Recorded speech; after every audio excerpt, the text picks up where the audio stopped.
Hola nuevamente, con esta lección acabamos el capítulo 10. Básicamente aquí vamos a discutir la toxicidad del fósforo, luego vamos a pasar a la toxicidad de los diferentes halógenos y por último los radionuclidos. Cuando hablamos del fósforo sabemos que es un elemento clave en todas las formas de vida, ya que se encuentra en el grupo fosfato, que forma parte de los ácidos nucleicos, el DNA y el RNA.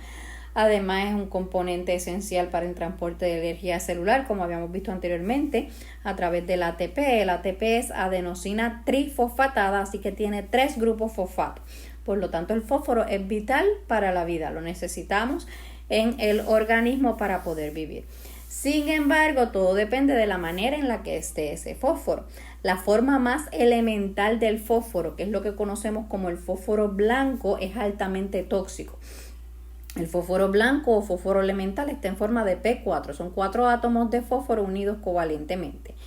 Esta forma de fósforo puede ser absorbida en el cuerpo mediante inhalación, por la boca o por la piel y puede causar diferentes enfermedades como lo son anemia, disfunción en el sistema gastrointestinal y quebrantamiento de los huesos, debilita grandemente los huesos.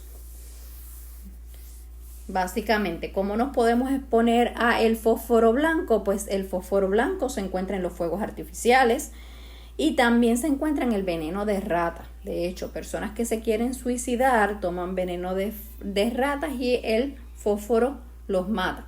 Básicamente ese es el mecanismo mediante el cual, ¿verdad?, trabaja el veneno de la rata. Y pues en los fuegos artificiales, porque sabemos que el fósforo blanco es altamente explosivo.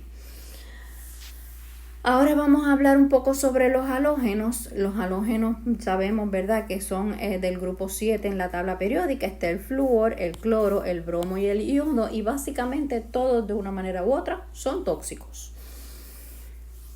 El flúor, cuando hablamos del flúor elemental, es F2, es un gas amarillo claro. Sabemos que el flúor es el elemento más electronegativo, por lo tanto es el más reactivo de todos los elementos. Y está en muchos compuestos orgánicos, por ejemplo los clorofluorocarbonos, que son utilizados como refrigerantes. También hay diferentes polímeros organoflorados, como por ejemplo el teflón, que es la cobertura que utilizamos en muchos sartenes, y por eso es que estos sartenes tienen una preocupación en términos de toxicidad, porque eventualmente el sartén se descascara. Y al descascararse, pues esos compuestos organoflorados, ¿verdad?, pasan a los alimentos y los ingerimos y pueden causar toxicidad, aunque todavía no se tiene clara la toxicidad de estos polímeros organoflorados. El F2 como tal es bien irritante y es de los irritantes más tóxicos, ¿verdad?, porque es bien reactivo, ataca la piel, ataca las membranas mucosas de la nariz y de los ojos. Cuando hablamos del cloro, el cloro elemental, Cl2, también es un gas amarillo verdoso, se utiliza para la producción de solventes organoclorados, como por ejemplo el tetracloruro de carbono, el cloroformo, el diclorometano.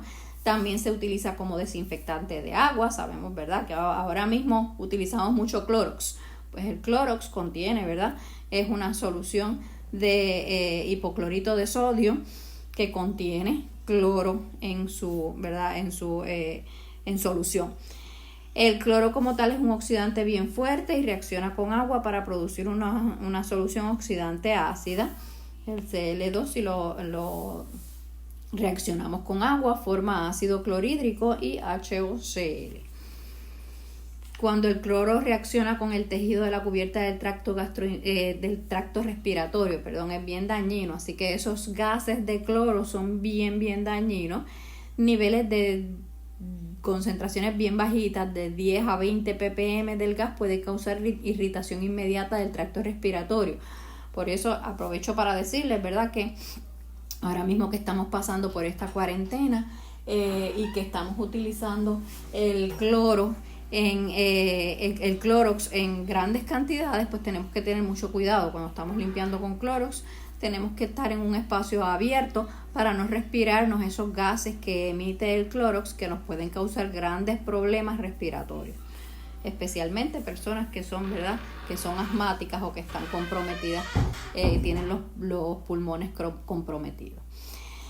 Tenemos también el bromo. El bromo es otro halógeno que en su forma elemental es líquida, al contrario al cloro y al flúor, que son gases. El bromo es un líquido rojo oscuro. Se utiliza en la producción de compuestos organobromados, como por ejemplo el 1,1-dibromoetano, que se utiliza para fumigar las tierras y para fumigar granos para el control de insectos. Y pues esto, ¿verdad? Esto también es de preocupación toxicológica porque esos granos eventualmente los ingerimos y por eso hay que lavar bien todas esos alimentos. Es tóxico si se inhala o se ingiere. Es irritante también al tracto respiratorio y a los ojos porque ataca las membranas mucosas y puede causar edema pulmonar. Y el último de los halógenos es el yodo. El yodo elemental I2, contrario a el cloro y el flúor, que son gases, o el bromo, que es líquido, el yodo elemental es un sólido violeta oscuro y es casi negro, es bien oscuro, que es casi negro. Tiene una apariencia metálica a pesar de que es un no metal y es mucho más irritante a los pulmones que el cloro y que el bromo. Así que, ¿verdad? Hay que tener mucho cuidado al manejarlo. Ahora vamos a hablar sobre los radionuclidos. Los radionuclidos de mayor importancia toxicológica son el radón, el radio y los productos de fisión. Cuando hablamos del radón, el radón no viene, la toxicidad del radón no viene como resultado de sus propiedades químicas.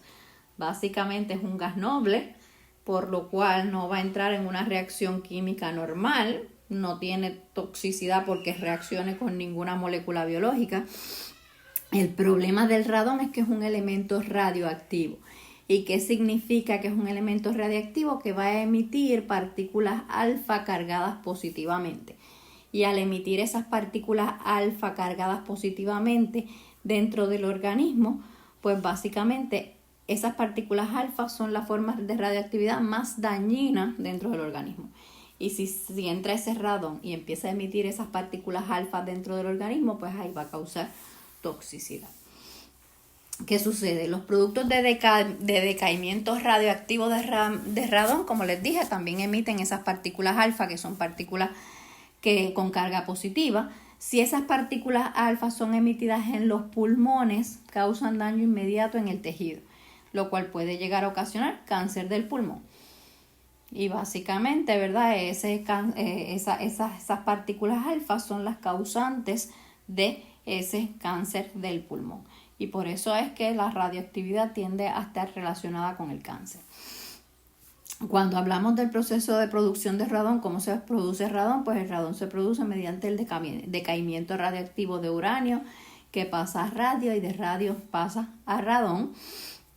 El radón tiene un efecto sinergístico con el fumar. Se ha encontrado que como el radón emite partículas alfa en los pulmones, personas que fuman son mucho más propensas a padecer de cáncer que las personas que no fuman y están expuestas al radón.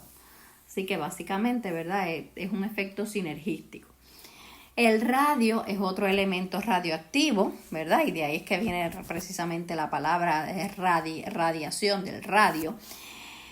El radio uno se puede ver expuesto ocupacionalmente, está altamente relacionado con el desarrollo del cáncer en humano y la ruta principal de exposición es en agua contaminada con radio. De hecho, la EPA estableció unos niveles máximos de contaminante para el radio de 5 picocurie por litro. El picocurie, básicamente los curie son la unidad de radioactividad.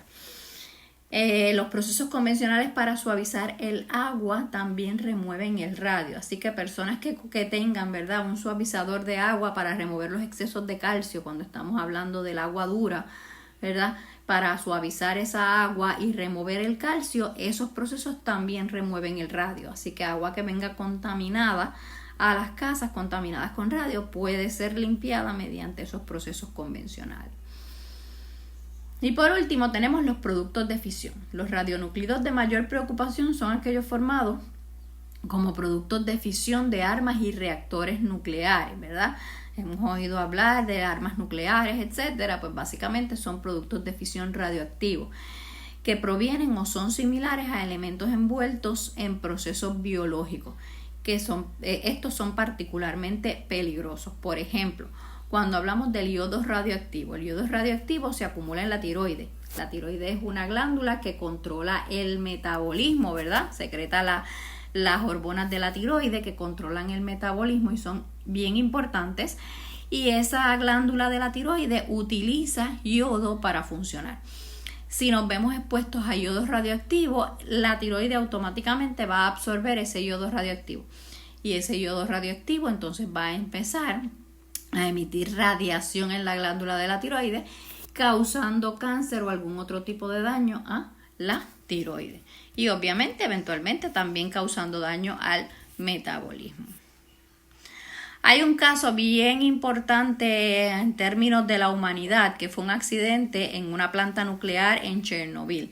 Y yo quiero que ustedes vean, ¿verdad? Este video, que el enlace va a aparecer en su cuenta en la presentación en PDF. También se los voy a colocar en Moodle para que lo puedan ver, para que ustedes vean cuál es el efecto, ¿verdad?, de un accidente nuclear y cómo la exposición a estos radionuclidos pueden causar tanto daño a una sociedad completa, aún muchísimos años después de que el accidente haya ocurrido. Hasta aquí básicamente llega el capítulo 10. En las próximas lecciones pues vamos a comenzar con el 11. Hasta luego.